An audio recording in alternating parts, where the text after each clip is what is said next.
उपायुक्त विश्राम कुमार मीणा ने कहा कि आमजन की एक एक शिकायत का निर्धारित समय अवधि के अंदर समाधान करने पर अधिकारियों को विशेष फोकस रखना होगा। इस जिले के हर नागरिक को सरकार की योजना का लाभ मिले और नागरिकों की मूलभूत सुविधाएं समय पर मिले और समस्याओं का समाधान प्राथमिकता के आधार पर करने की प्रणाली पर अधिकारियों को काम करना होगा।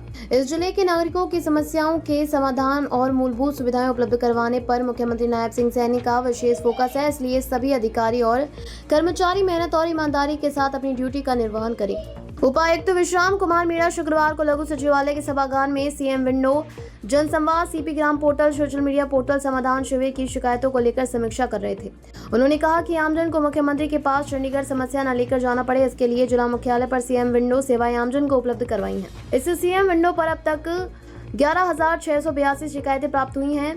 इनमें से 190 शिकायतों पर कार्य किया जा रहा है और 11,344 शिकायतों का समाधान किया जा चुका है। इस जिले को सीएम विंडो शिकायतों के निपटान करने के मामलों में प्रदेश में टॉप रैंक में लाने के लिए और मेहनत करनी होगी। इस लक्ष्य को अधिकारी 15 सितंबर तक पूरा करना सुनिश्चित करेंगे। उन्होंने कहा कि लोगों की समस्याओं का समाधान करने के लिए जनसंवाद जैसे कार्यक्रमों का आयोजन ग्रामीणों के द्वार पर जाकर किया जा रहा है। इस जनसंवाद से सीईओ कुरुक्षेत्र से संबंधित 1879 डीडीपीओ से संबंधित 395 डीएमसी से संबंधित 146 तहसीलदार थाने सर से संबंधित 161 व अन्य विभागों से संबंधित शिकायतें भी मिली हैं।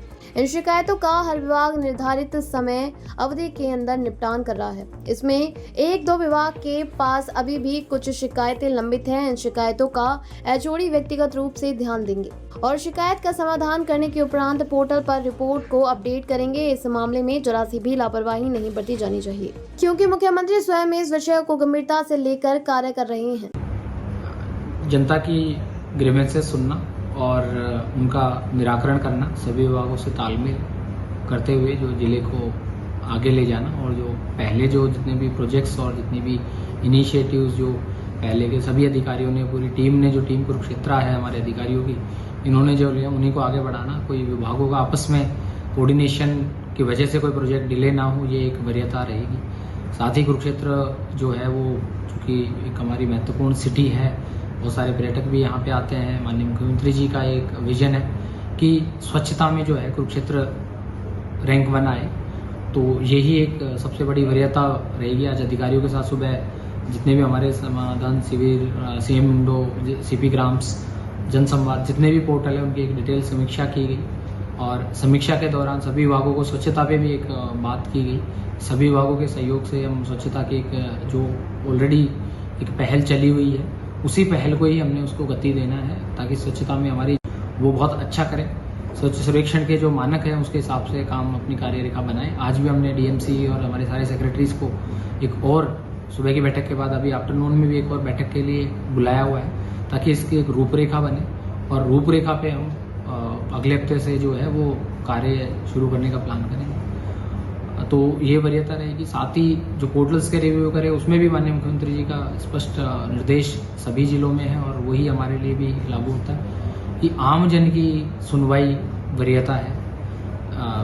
निराकरण अगर नहीं हो सकता, लेकिन आम नागरिक की संतुष्टि जरूरी है। उसको बताया जाए कि भी आपका इस वजह से निराकरण नहीं हो रहा, उसको गाइड किया जाए, तो ये एक वरीयता रहेगी। हमारे जैसे समाधान शिविर में जो है 358 कंप्लेंट्स जो है वो आज सुबह पेंडिंग थी, तो सभी विभागों को हिदायत दी है कि एक हफ्ते में वो अपना रिजोल्यूशन और एटीआर अपलोड करें। साथ ही सीएम विंडो में हमारा जो स्कोर है वो 72 का स्कोर है, 7वीं रैंक हमारी, तो उसमें भी हमने लक्ष्य रखा है कि अगले 15 दिन में हम उसमें 80 से ऊपर का स्कोर और टॉप 3 में उसमें हम आए और आगे फिर ये परफॉर्मेंस जो है वो जो अधिकारी कर्मचारी की जो आप बात कर रहे हैं कि सीट पे नहीं है, बाकी नहीं है, तो वो स्पष्ट निर्देश है कि 9 से 5 जो सरकार कोई बैठक नहीं है, कुछ और बात नहीं है, तो आप बिना स्वीकृति अगर सीट पे पाए गए तो कार्रवाई होगी। और हम अगले 1 महीने में बायोमेट्रिक अटेंडेंस जो है डीसी ऑफिस में, जो डीसी ऑफिस के कर्मचारी हैं तहसील और एसडीएम लेवल पे, तो हम उसकी बायोमेट्रिक अटेंडेंस जो है वो शुरू करेंगे और ताकि कर्मचारी बायोमेट्रिक अटेंडेंस और किसी का अगर बायोमेट्रिक में उपस्थिति नहीं पाई जाती है बिना अप्रूवल के, तो फिर उसकी सैलरी कट होती है, अनुशासनात्मक कार्रवाई वो सारी भी होगी। तो 1 महीने का एक प्लान है कि हम बायोमेट्रिक अटेंडेंस और ई ऑफिस को रोल आउट पहले डीसी ऑफिस के लिए करेंगे, फिर बाकी विभागों को इसमें लिया जाएगा। तो ये एक कार्य चर्चा है। बाकी मेरी सभी से, आमजन से भी मेरी अपील है आप लोगों के माध्यम से कि जो कोई बात है, कोई भी विषय है, कई बार फ़ोन कोई अधिकारी नहीं उठा पाता है, कहीं बैठक में होगा तो अधिकारी भी उसको कॉल बैक करेंगे। कोई अगर नागरिक का फिर भी है तो मैंने जैसे कहा है कि दरवाजे खुले हैं, आप आइए, समाधान बताइए।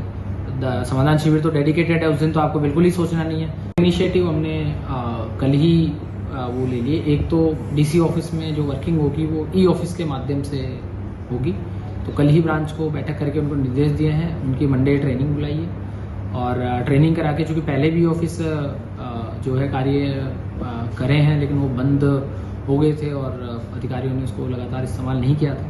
तो नूह में भी मेरी वरीयता थी, नूह में हमारा डीसी ऑफिस की जो खुद डीसी ऑफिस वो थे वो 100% डाक जो है वो ये ऑफिस पे थी और फाइलें, कुछ फाइलें जो पुरानी बड़ी फाइलें थी जिसमें टाइम लग रहा था, उसके अलावा बाकी 100% जो फाइलें वो ई ऑफिस के माध्यम से थी, जिसमें कभी भी कहीं भी समय रहते फाइलों का निस्तारण उसमें किया जा सकता है। तो ये एक बड़ी पहल रहेगी, तो कर्मचारियों को निर्देश दे दिए हैं और हम एक हफ्ते के अंदर अंदर ई ऑफिस जो है वो डीसी कुरुक्षेत्र ऑफिस में हम रोल आउट कर देंगे। बाकी जो विभाग के अधिकारी हैं उनको भी इसके लिए प्रोत्साहित किया जाएगा और समय के साथ एक समयबद्ध तरीके से एक विजन रहेगा कि अगले 3 महीने में हमारी जितनी भी ऑफिसेज हैं वो मैक्सिमम ई ऑफिस के माध्यम से करें, पेपरलेस